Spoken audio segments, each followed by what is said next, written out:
It's nice, you know. I don't even pay for parking, so that's $17 a month for me, just for the hell of it. Because I'm pissed. I mean, I can afford the damn thing. Don't get me wrong. I'm pissed that I work here, and we get underpaid. That happens in academia. If you have been in a place, I mean, there were people, there still are people that I hired 10, 10 years after I got here. They make more than I do, and they're not even promoted yet. I have a higher rank. I've been here longer, but I make less money than them. But it's a fact of life. So they're charging me $17 a month just to park my car here. Just to piss them off, I made sure that I don't pay that anymore. Now that pays for my Amazon Prime subscription or Paramount for that matter.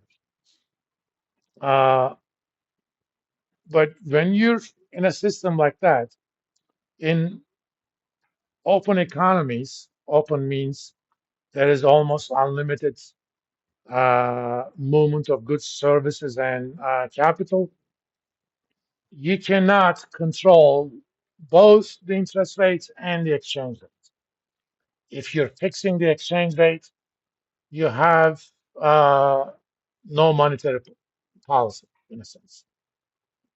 If you're fixing interest rates, exchange rate has to respond to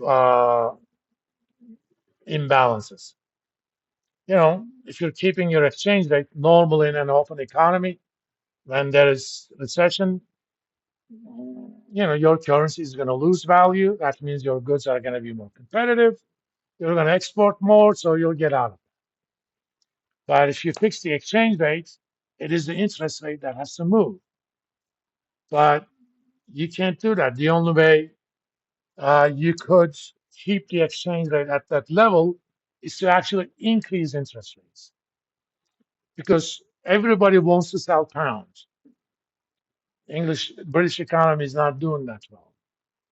But market wants to reduce the exchange rate, but because of the ERM, there's intervention, people buy it back. The only way you could support that is to make pound more desirable by increasing returns to financial investments in pounds. That means to keep interest rates high. But as you increase the interest rates, you're in even deeper trouble. It's a vicious circle, okay? Vicious cycle. And people like Soros, and some other people too, but it was mainly Soros who took a big bet, recognized this, and realized this is not tenable.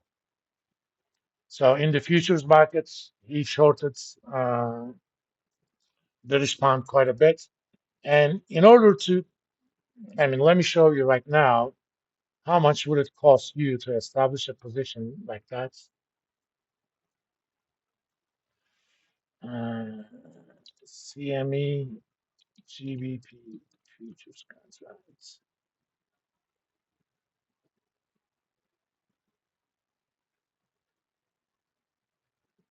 Come on,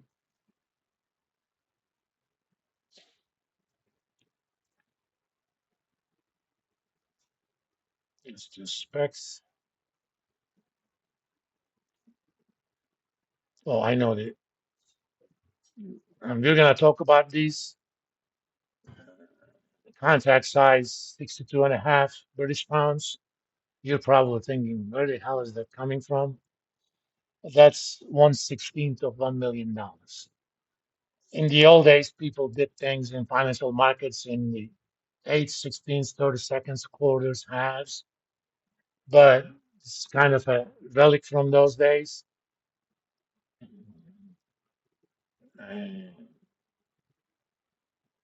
to establish a position for one contract, you have to put in about 1900 US dollars as collateral. So if you have a $2 billion position, uh, that's 32,000 contracts. Multiply that by uh, Oops.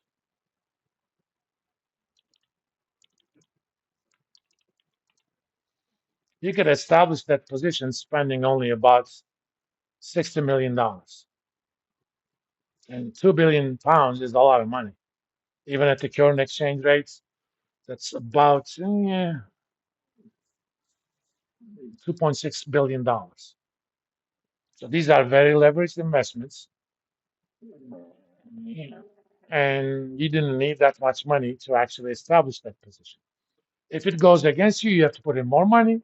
But as it goes in your favor, uh, you don't even need to put in that much. So he made a lot of money. Essentially, ERM collapsed. British had to devalue, which means they lifted that ban. Given that experience, uh, EU countries thought about it and they said, instead of an exchange rate mechanism like that, let's solve the root cause of the problem.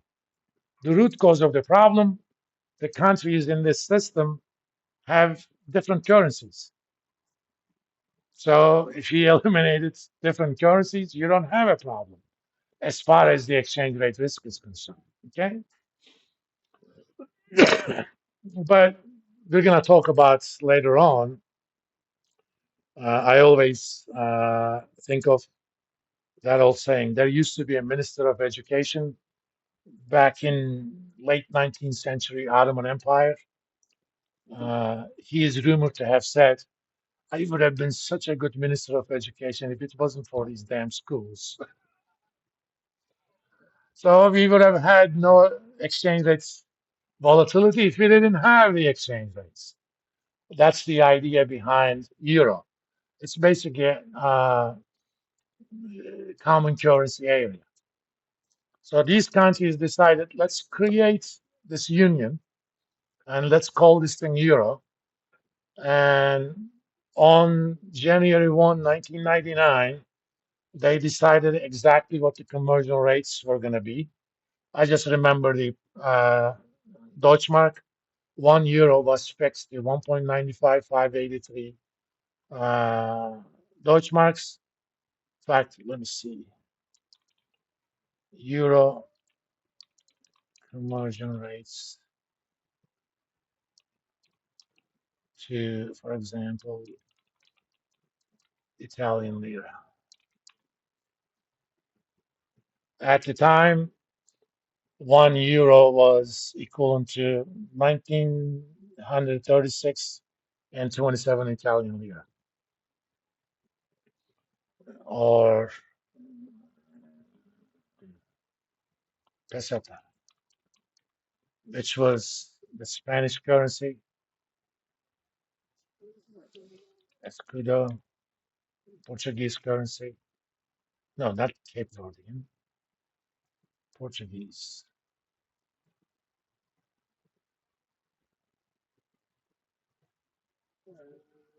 Yeah, 200 or so.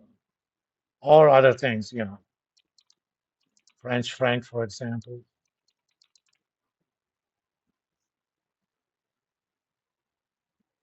There is no Portuguese French franc.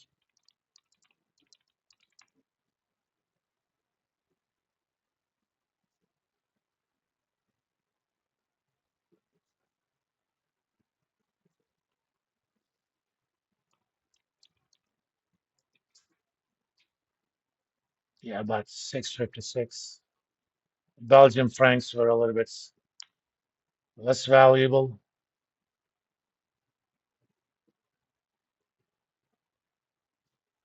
Yeah,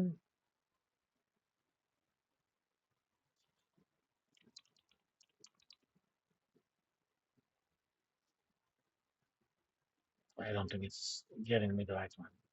Not that it matters, but they also allowed at that time EU had only 15 members. They allowed countries in the EU option to be out of Europe. Of these 11, uh, uh, United Kingdom was one of them. Uh, Denmark. It's still out of that.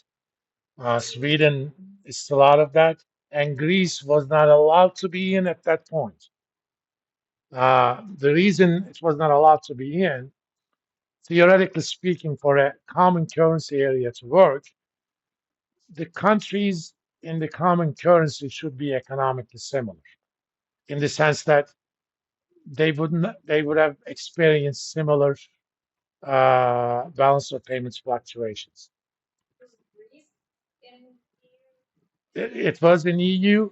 They joined in 1980 something, but they were not in euro originally.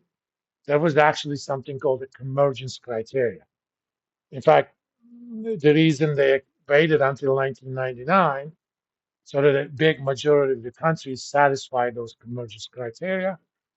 Basically, they had to be that uh, budget deficit to GDP would have had to be below 3%, and that the GDP would have had to be below certain thing.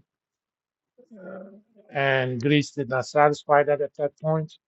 They waited until they did, at least on paper, they did. And